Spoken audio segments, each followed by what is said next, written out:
Hello viewers, Murray here with Murray's Mobile Mechanics and welcome to the channel. Today I'm working on the 2010 Toyota Sienna, which is the CE trim, and it's a 3.5 V6 engine. So the issue with this one is they took it to a shop and the shop diagnosed a power steering pump and the two side motor mounts, the driver's side and the passenger side mount. So they brought the car to me for a second opinion and they wanted me to change the power steering pump, serpentine belt and the two motor mounts. So basically I did check the vehicle personally and the shop missed out a bunch of things. So definitely they need the power steering pump, serpentine belt, the two mounts, but actually they need the four motor mounts for this vehicle.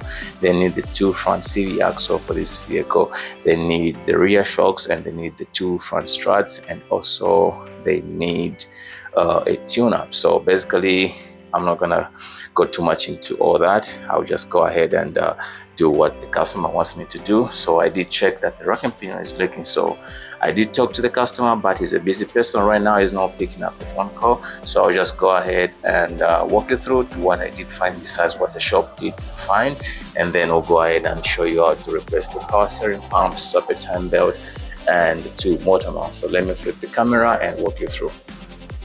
So that's our Sienna right there. So if you look at it, I already took out two front wheels and the car is secured with two jack stands in the front. And if you look on the passenger side, on the driver's side, it is still resting on the jack. So this car is safe to be worked on.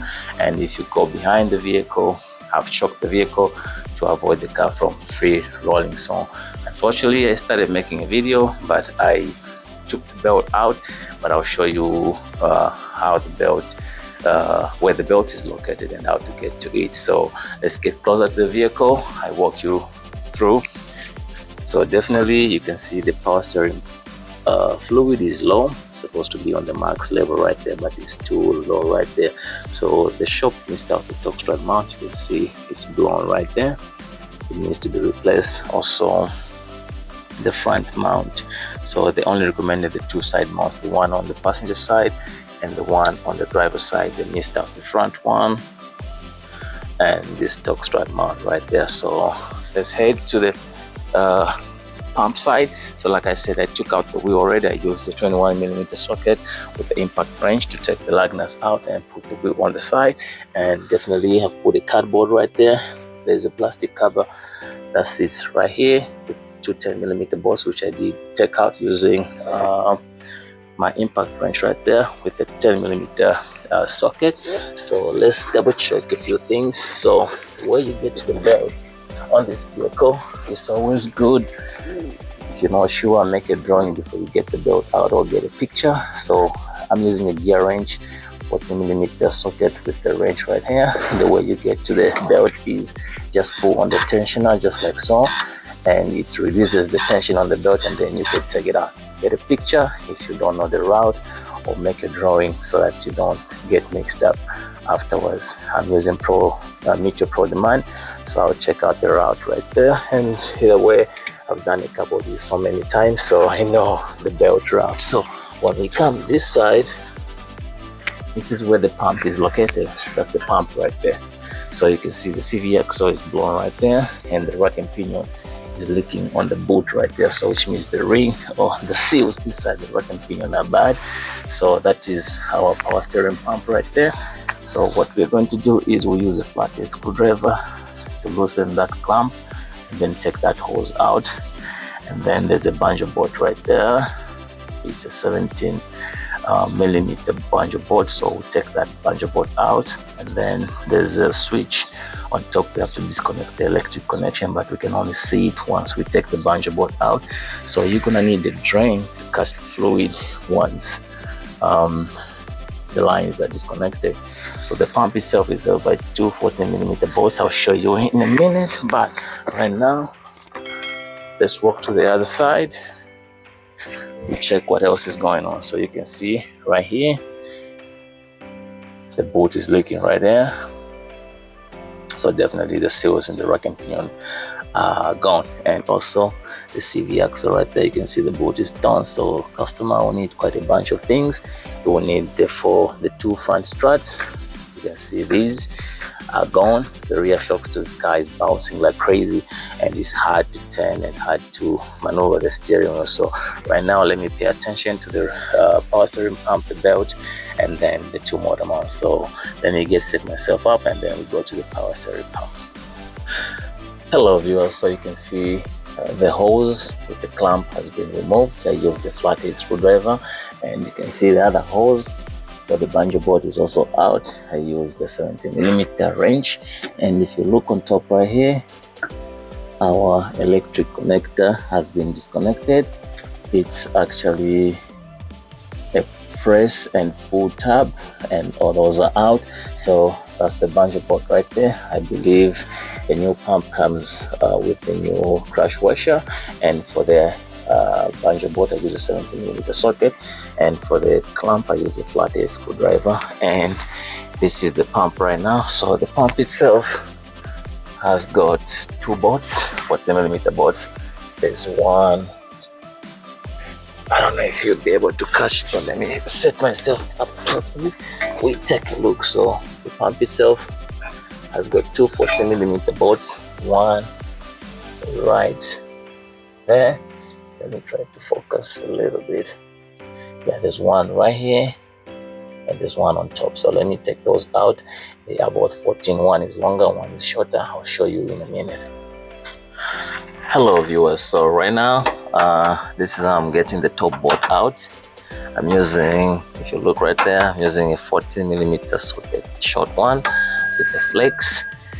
That's how I managed to actually get this board out. But the bottom one, I just used this 40mm socket with this ratchet, and then this one is pretty straightforward. So the bottom one is pretty easy, but the top one you have to use a universal connector right there, universal joint connector, and then an extension and the 14mm socket. So let me take the top board out, and then I'll take the lower board out, and then I'll bring you guys back. Hello viewers, so you can see we got the top board, it will come off from right there, and then the lower bottom right there. Let me see if I can focus a little bit closer. Yeah, so there we go. We got the bottom board and then the top board out right there. So once we take those out, I think all we have to do is wiggle the pump, and then it should come out. So let me do that, and I'll bring you guys back. Hello viewers, so an update. So this long board is on the top of the power steering pump, and then this 14mm short board is for the bottom.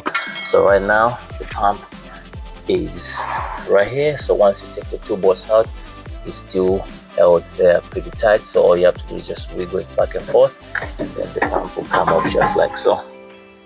So this switch, we need to change it to the new one, which is the pump, and basically these are the slots for the bolts. This is the long one, and this is the short one. So definitely, no, actually it's the other way around. This is the long one, and this is, let's see, so the pump sits like so. So this is the long one, and this is the short one. So we'll go ahead and get a new pump from AutoZone, and then I'll bring you guys back once we start installing this pump. So you can see I made a mess right there. We need to clean that up. So I'll bring you guys back on the other side. Hello viewers, so finally I managed to get the pump. We are using a Riemann pump, so it's got lifetime warranty either way, so that's a good side of everything. In case everything goes bad, we can go swap it out with another one or upgrade to a brand new one. So the part number is right there, 5627, and it's an endurance pump. So it's a Riemann, like I said. So the pump comes in with the set of O-rings and copper washers. So in our case, I think we have that banjo board, so we're going to use the copper washers. And then if it's a different setup, you might need to use the O-ring, but in our case we'll use the copper washer. So what I'm going to do is I'm going to switch the electrical connector for the switch, which is on the old pump. We'll switch it to the new pump, and then we'll go ahead and reinstall this pump. So let me change the switch, and then I'll bring you guys back. Hello viewers, so I managed to take the switch out and I had to change out the o-ring. So those two o-rings in the package, one is for the the switch, which I did change out using a pick 2, and I have to get this pipe out. I'll use, this is, I believe it's a 12mm bolt. We'll take this out, and the other o-ring will be for this pipe right here, and then we're going to put it on the new pump. So let me do that off camera and I'll bring you guys back. Hello viewers, so I took the pipe out from here.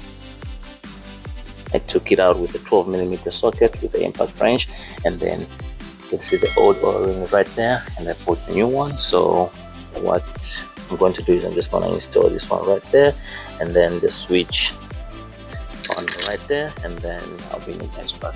Pump is good to go. You can see I've connected this pipe and then the switch right there. So I'm gonna put this pump off camera, and once it's on, I'll bring you guys back. The pump is in right there, and we got our new belt in there as well. So right now this is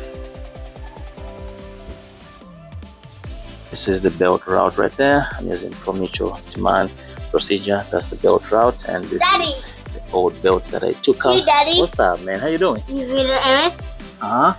And we're using this Benzo Mount Vehicle ATF. This is the one we're going to use, and the part number for the belt, we use this one right here, Duralast 895K7. And what we are going to do right now, since the car is jacked up already, we're going to fill up some power steering fluid in there, and then we're going to turn it back and forth, side to side, all the way, lock to lock, a couple times, and then we're going to run the engine, let it bubble out, and then that's the procedure to bleed it out. You're going to see some bubbles, then eventually it will clear out. So if you see some bubbles continuously, that means you have an air leak somewhere. So right now I'll do that off camera, and basically that's how you replace the power steering pump, the belt, and that's the bleeding system. Thanks for watching. Stay blessed. I hope you find this video helpful. If you find it helpful, give it a thumbs up. Please subscribe, like, and share for more videos on how to fix your vehicles. Murray here with Murray's Mobile Mechanics, signing out. Hello viewers, so an update for you. We got our pump in right there, you can see. We also have the belt. This is the new one, and this is the route for the belt. If you don't have a Pro Demand, you can get a picture or make a drawing before you get the belt, but since I have this one, I didn't have to worry about anything. This is the old belt that we took out. You can see it is cracked, and right now that's our steering fluid we're going to use. We're going to use Benzo Platinum LV Mount Vehicle ATF, and you can see there's Toyota right there. So this is the one we're going to use, and the part number for the belt is that one right there. And the way we are going to bleed the system is we're going to fill up the fluid up to the maximum level, and we're going to turn the steering lock to lock, side to side, a couple times with the engine off, and then we'll run the engine and we'll let it bubble out to clear out the air, and that's how you bleed the steering system. Thanks for watching. Stay blessed, be good, and stay tuned for more tips on how to fix your vehicle.